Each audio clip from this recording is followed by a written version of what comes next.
వజ్రాన్ని, కోహినూర్ వజ్రాన్ని తన కంటిలో దాచుకున్న వరంగల్ భద్రకాళి అమ్మవారి గురించినటువంటి విశేషాలు ఈ రోజు మనం గుర్తు చేసుకుందాం. అందరికీ నమస్కారం. నేను మీ radio city RJ Sunitha. Radio city folk legends లో వరంగల్ భద్రకాళి అమ్మ.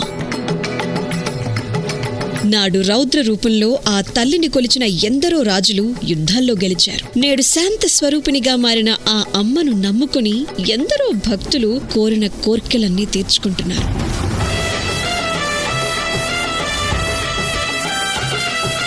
తొమ్మిది అడుగుల ఎత్తు, 8 చేతులతో గంభీరమైన రూపంతో భక్తులకు దర్శనమిచ్చే భద్రకాళీ మాత ఎంతో మహిమాన్వితమైన దేవిగా పూజలందుకుంటున్నారు.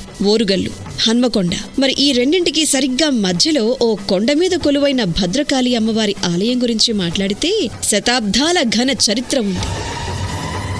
క్రీస్తు శకం 625లో ఈ ఆలయాన్ని నిర్మించినట్టు శాసనాల ద్వారా తెలుసుకోవచ్చు. ఓరుగల్లు ప్రజలకు ఇలవేల్పుగా విరాజిల్లుతున్న భద్రకాళి ఆలయం కాకతీయుల కాలం నాటికే ఎంతో ప్రాభవాన్ని సంతరించుకుని ఉంది. చాళుక్య చక్రవర్తి 2వ పులకేసి భద్రకాళి మాతను దర్శించుకున్నాకనే వేంగిని జయించారు అని చెప్పి శాసనాలు చెబుతూ ఉన్నాయి. అయితే ఒకప్పుడు రౌద్ర రూపంగా ఉన్న భద్రకాళీదేవి ఆ తర్వాత శాంత స్వరూపినిగా మారడమే ఈ ఆలయానికున్న ప్రత్యేకతగా చెప్పుకోవాలి. ప్రకృతి రమణీయత, చుట్టూ కొండలు, ఎంతో ఆహ్లాదాన్ని కలిగించేటువంటి తటాకం. భద్రకాళి అమ్మవారి విగ్రహాన్ని చూడ్డానికి 2 కళ్ళు చాలవంటే అతిశయోక్తి కాదు.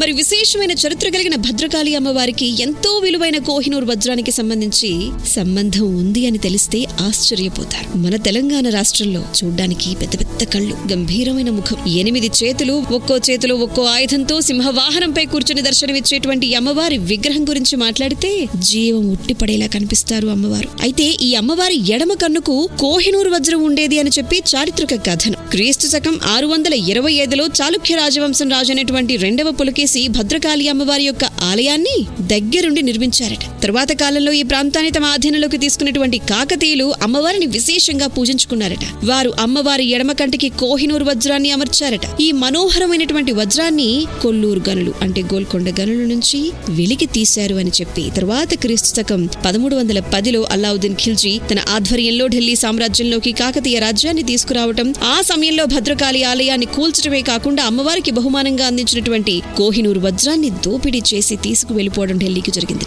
ఆ తర్వాత ఎంతో విలువైన ఆ వజ్రం ఒకరి చేతి నుంచి మరొకరికి మారుతూ వచ్చింది. బాబర్, హుమయూన్ నుంచి షేర్షా సూరి నుంచి షాజహాన్ నుంచి ఔరంగజేబ్ నుంచి పాటియాలా మహారాజ్ రంజిత్ సింగ్ వరకు తరతరాలుగా వజ్రం చేతులు మారుతూ రావటం, మహారాజా రంజిత్ సింగ్ తన ఆఖరి ఘడియల్లో ఈ వజ్రాన్ని జగన్నాథ ఆలయానికి ఇవ్వాలి అని చెప్పి కోరుకోవటం. కానీ అప్పటి బ్రిటిష్ అధికారులు ఆయన మాటలను విస్మరించి ఆ వజ్రాన్ని జగన్నాథుని ఆలయానికి కాకుండా ఇంగ్లాండ్ రాణికి బహుమతిగా ఇవ్వడం జరిగింది. అయితే ఇక 1306 నుండి ఆ కోహినూర్ వజ్రం ఏ రాజు ఆధీనంలో ఉండేదో అతను ముందుగానే మరణానికి చేరువయ్యేవాడు. వాస్తవానికి ఈ వజ్రాన్ని మగవారు గనక ధరిస్తే అది దురదృష్టమని, దేవుడు లేదా స్త్రీ మాత్రమే ఎలాంటి హాని లేకుండా ఈ వజ్రాన్ని ధరించగలరు అని చెప్పి వ్రాయబడి ఉందని అంటూ ఉంటారు. మరి భద్రకాళి అమ్మవారి తర్వాత ఆ వజ్రాన్ని ధరించిన మరొక మహిళ క్వీన్ ఎలిజబెత్ II. ఆవిడికి ఏ హాని జరగలేదు. కానీ వజ్రం వారి అదుపులోకి వచ్చిన కొన్ని సంవత్సరాల తర్వాత బ్రిటిష్ సామ్రాజ్యం క్రమక్రమంగా క్షీణతకు దారి తీయగలిగింది. ఆ తర్వాత ఎవరు ధరించిన శాపాల దృష్ట్యా అవాంఛనీయమైన సంఘటనలు ఎందరో రాజులు చవిచూడడం జరిగింది. మరి కోహినూర్ పొదిగినటువంటి ఆ కిరీటాన్ని ధరించకుండా